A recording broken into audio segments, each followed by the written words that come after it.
लिए नहीं आया हूं, उतनी दूर से नहीं आया हूं। हम पर इल्जाम लगाए जाते, मुझे उसकी कोई परवाह नहीं है। इल्जाम लगते रहेंगे, इसकी मुझे कोई परवाह नहीं है।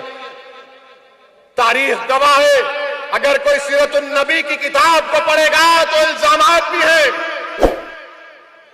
इल्जामात भी है। मक्के की सरजमीन पर जिस्म मुबारक पर ऊंट की उजड़ी भी डाली गई, ताइफ का सफर भी है, ओहद का मैदान भी है, और उसके बाद फतेह मक्का भी है, और होगा इंशाअल्लाह ताला।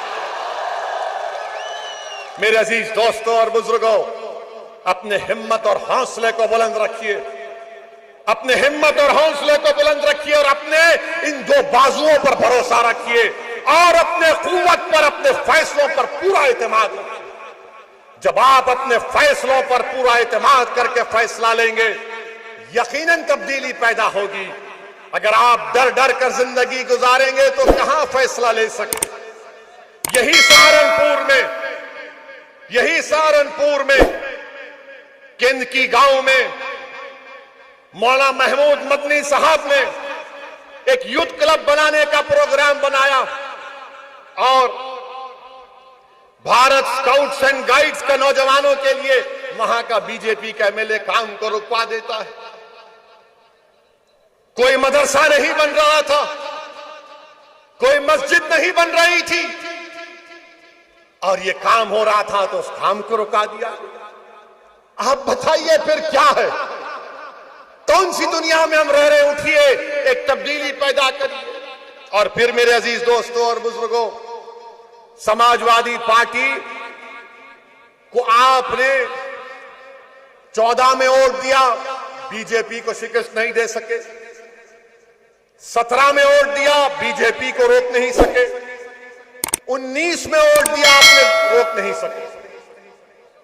अब आप बताइए, क्या ये हमारी जिम्मेदारी है? क्या ये हमारी जिम्मेदारी है? क्या इतने बड़ी तादाद में 300 बीजेपी के एमपी जीत रहे हैं? मैं जिम्मेदारी के साथ कह रहा हूं कि भारत के मुसलमानों ने, सिर्फ 6% मुसलमानों ने 14 में और 19 में बीजेपी को वोट दिया, और 94% ने बीजेपी के खिलाफ वोट दिया।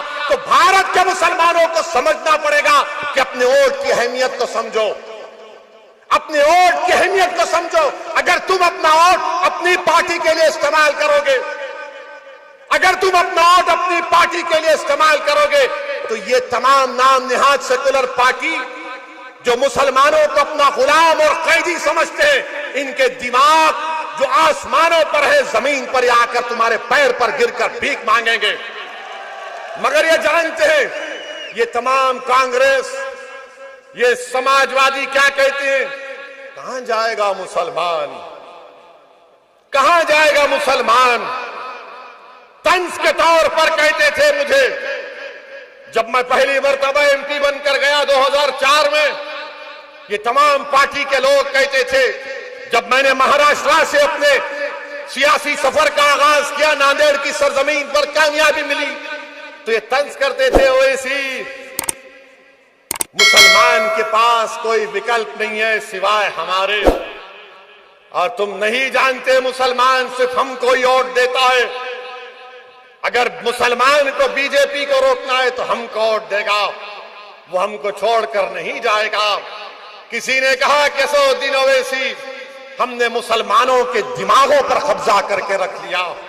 किसी ने कहा कि हमने मुसलमानों के दिलों में खौफ को पैदा कर दिया।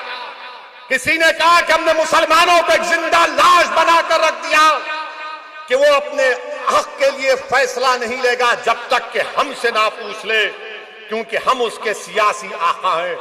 मैं आपसे कहने वाला हूं कि हमारा कोई सियासी आका नहीं है, हमारा कोई हकीकी में आका है तो मोहम्मद सल्लल्लाहु अलैहि वसल्लम। अगर हम किसी के गुलाम हैं तो नबी पाक सल्लल्लाहु अलैहि वसल्लम के गुलाम हैं। अगर हम किसी के आस्ते दिल में मोहब्बत रखना है तो रहमतुल आलमीन के लिए मोहब्बत रखना है। किसी से डरना है तो रब्बे कायनात से डरना है। इन दो टाइम के जानवरों से, इन इख्तिदार की कुर्सियों पर बैठने वाले जालिमों से नहीं डरना है, नहीं डरना है हमको। जमहूरियत है, जमहूरियत आपको हक देती है कि अपने वोट का इस्तेमाल करें। वोट आपका है, एक अमानत है वोट। ये मैंने जिम्मेदारों की जबान से सुना। इस अमानत को आप कैसे इस्तेमाल करेंगे? इस अमानत को आप जालिमों को जुल्म करने के लिए देंगे? इस अमानत को आप उन लोगों के हवाले करेंगे जो आपको, हमारे बच्चों को स्कूल से महरूम रख दिए? क्या आप उनको वोट देंगे? ये अमानत है वोट, याद रखो मेरी इस बात को। जब पार्लियामेंट में ट्रिपल तलाक का मसला पैदा हुआ, जब पार्लियामेंट में ट्रिपल तलाक का बिल लाया गया, आपके ऊपर छोड़ता हूं, किसने 3 मरतबा, मोदी ने पार्लियामेंट में बिल लाया तो 3 मरतबा किसने दलाइल के साथ मुल्क के आईन और संविधान के दायरे में रहकर उस कानून की धज्जियां किसी ने उड़ाई तो उसका नाम मजलिस इत्तेहादुल मुस्लिमीन। बल्कि ये जिस सरजमीन से आज असदुद्दीन ओवैसी को बोलने का मौका मिल रहा है, ये उलमाओं की सरजमीन है। यही यहां से कांग्रेस के एक मरहूम MP साहब थे, अल्लाह उनको जन्नत फिरदौस में मुकाम अता करे। जब मैंने जाकर उनसे पूछा कि मौलाना आप तो MP भी हैं और आलिम दीन भी हैं, आपने क्यों नहीं बोला ट्रिपल तलाक में?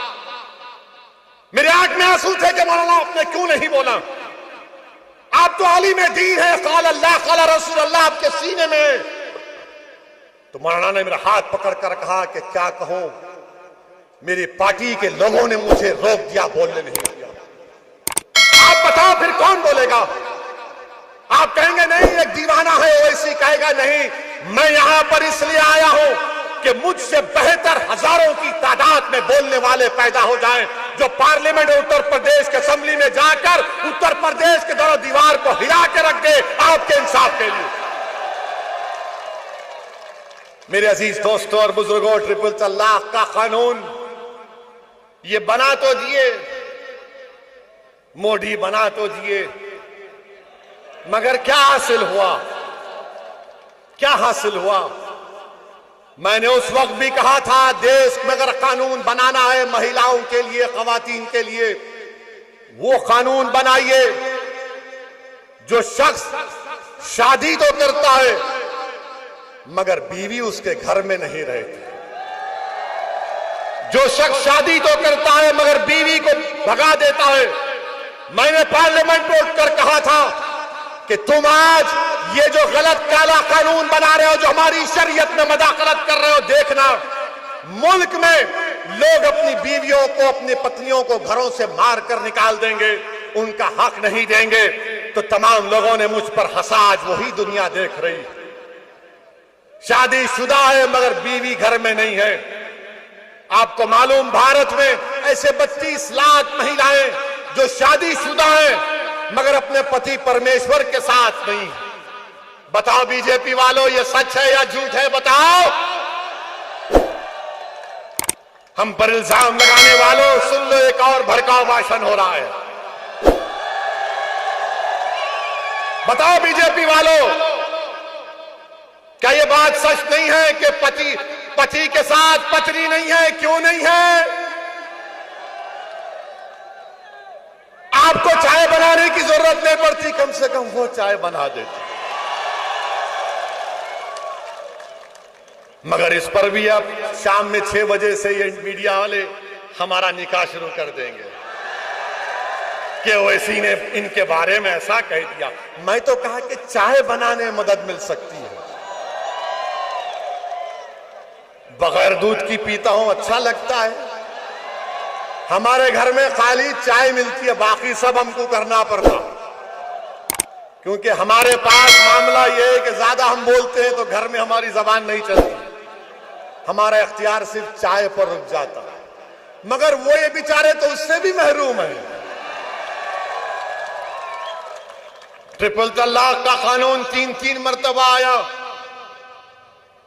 क्या कहा दूसरे पार्टियों ने? उठाकर रिकॉर्ड देख लो, समाजवादी पार्टी ने क्या कहा था। उठाकर रिकॉर्ड देख लो, कांग्रेस ने क्या कहा था।